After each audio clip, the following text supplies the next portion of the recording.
नमस्कार दोस्तों। कई ओल्ड एज पेशेंट्स हमारे पास जो आते हैं, उनकी एक ही प्रॉब्लम होती है कि हमारे प्रोस्टेट में कैंसर तो नहीं है। अगर कैंसर है तो वो क्या ट्रीटेबल है और उसके क्या क्या ट्रीटमेंट्स अवेलेबल है, हमारी लाइफ की एक्सपेक्टेंसी यानी कि कितने साल जीने की क्षमता बची है। मैं डॉक्टर चिराग गुप्ता जयपुर में प्रैक्टिस करता हूँ, यूरिन से रिलेटेड प्रॉब्लम्स डील करता हूँ और डेली लगभग एक आध प्रोस्टेट का पेशेंट देखता हूँ।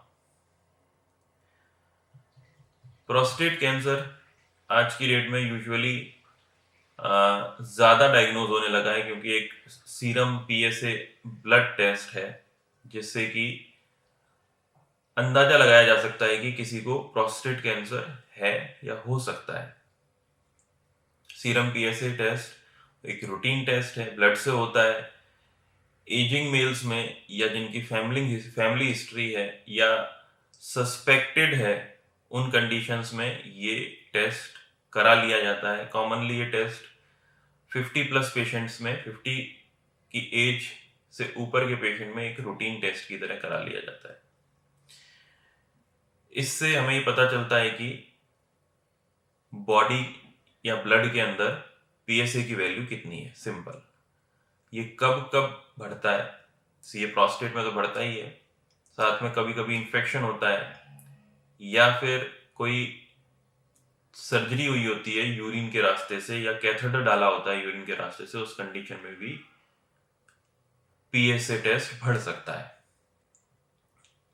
अगर कोई सस्पिशियस प्रोस्टेट का आर्किटेक्चर है, मतलब अगर हमने डिजिटल रेक्टल एग्जामिनेशन किया है यानी कि प्रोस्टेट को फिंगर से चेक किया है रेक्टम में डाल के, उस स्थिति में अगर हमें कोई नोड्यूल मिला है, कोई हार्ड स्ट्रक्चर मिला है जिसको कि हम कैंसर समझ सकते हैं, उस कंडीशन में पीएसए का इंटरप्रिटेशन कैंसर की तरफ घूम जाता है।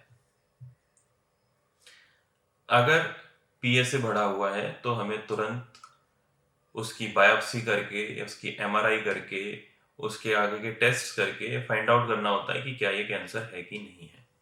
और अगर हमें कोई सस्पिशियस फाइंडिंग रेक्टल एग्जामिनेशन में नहीं मिल रही है तो हमें कुछ शक है कि ये इन्फेक्शन की वजह से बढ़ा हुआ हो सकता है क्योंकि पेशेंट को अभी रिसेंटली यूटीआई होके चुका है या फिर अभी कोई ऑपरेशन होके चुका है, तो 7 दिन बाद ये पीएसए टेस्ट रिपीट कर लेते हैं।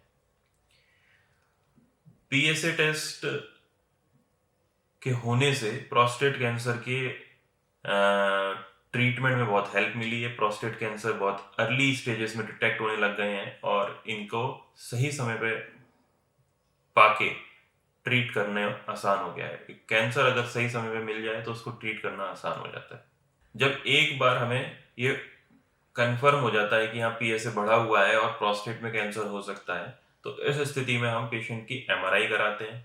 एमआरआई से हमें स्कोरिंग मिल जाती है कि प्रोस्टेट में कैंसर होने के चांसेस क्या क्या हैं और कहाँ किस जगह पे प्रोस्टेट कैंसर हो सकता है। उसी एमआरआई के बेसिस पे आगे चल के हम कॉग्निटिव फ्यूजन या एमआरआई फ्यूजन प्रोस्टेट बायोप्सी करते हैं, जिसमें कि उन्हीं जगहों से सैंपल ले लिया जाता है जहाँ पे कि कैंसर के लक्षण बताए जाते हैं।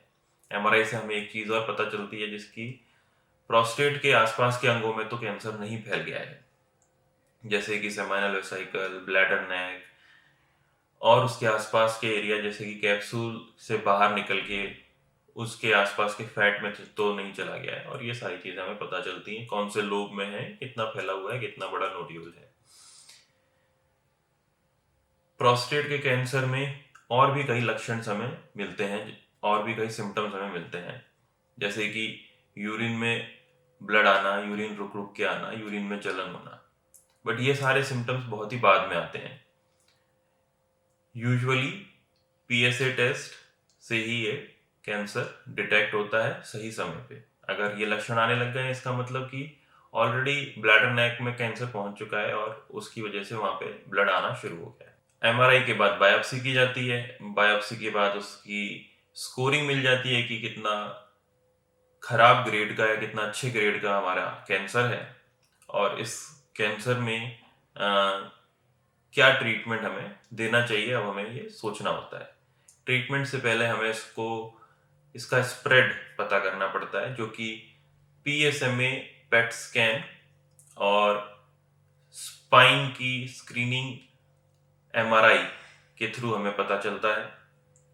PSMA पेट स्कैन एक रिसेंट एडवांसमेंट है, कॉस्टली टेस्ट है, बट इससे पूरी बॉडी में प्रोस्टेट कैंसर कहाँ कहाँ गया है उसकी जानकारी मिल जाती है।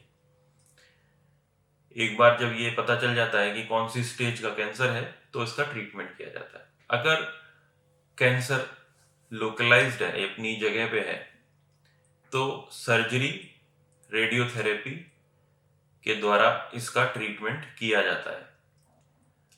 सर्जरी में कई प्रकार की सर्जरीज होती हैं। ओपन सर्जरी है, लैप्रोस्कोपिक सर्जरी है, रोबोटिक सर्जरी है, जिससे कि प्रोस्टेट कैंसर को ट्रीट किया जाता है, पूरी प्रोस्टेट निकाल के रेडिकल प्रोस्टेक्टमी करके। अगर पेशेंट सर्जिकली फिट नहीं है, प्रोस्टेट कैंसर भी लो ग्रेड है, या सर्जरी पॉसिबल नहीं है क्योंकि आसपास के एरिया में सेमाइनल वेसिकल या इस तरीके के जगह पे ये स्प्रेड कर गया है या ब्लैडर नेक में स्प्रेड कर गया है, तो पेशेंट को रेडियोथेरेपी की एडवाइस दी जाती है, जिसमें कि जिसको कि लेमन लैंग्वेज में सिकाई की ट्रीटमेंट कहते हैं। रेडियोथेरेपी देने से जो कैंसर सेल्स हैं और जो नॉर्मल सेल्स हैं उनका अपोप्टोसिस यानी कि डेथ हो जाती है और वहां का कैंसर खत्म हो सकता है। अगर कैंसर फैल गया है तो कीमोथेरेपी या हार्मोनल थेरेपी की मदद ली जाती है। कीमोथेरेपी में कैंसर रिलेटेड ड्रग्स के द्वारा कैंसर को कंट्रोल किया जाता है, और हार्मोन थेरेपी में हार्मोनल ट्रीटमेंट दिया जाता है, जिसमें कि GnRH अगोनिस्ट और GnRH एंटागोनिस्ट मुख्य तौर पे दिए जाते हैं, जिसमें टेस्टोस्टेरॉन को बॉडी के अंदर कम करने की पावर होती है। हार्मोनल थेरेपी में बायलैटरल ऑर्किडेक्टमी यानी दोनों टेस्टिस को निकालने का भी ऑपरेशन किया जाता है, जिससे कि टेस्टोस्टेरोन बॉडी में कम हो जाता है और प्रोस्टेट कैंसर की ग्रोथ कुछ समय तक रुक जाती है।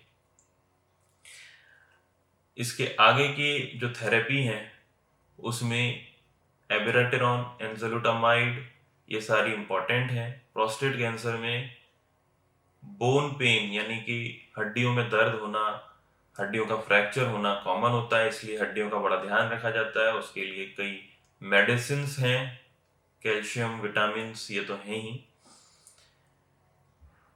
तो दोस्तों, प्रोस्टेट कैंसर एक बहुत ही कॉमन प्रॉब्लम बनता जा रहा है एजिंग मेल्स में, यानी कि 50+, 60+, 70+, जैसे जैसे एज बढ़ती है प्रोस्टेट कैंसर का जो वॉल्यूम है उस एज के अंदर बढ़ता जाता है।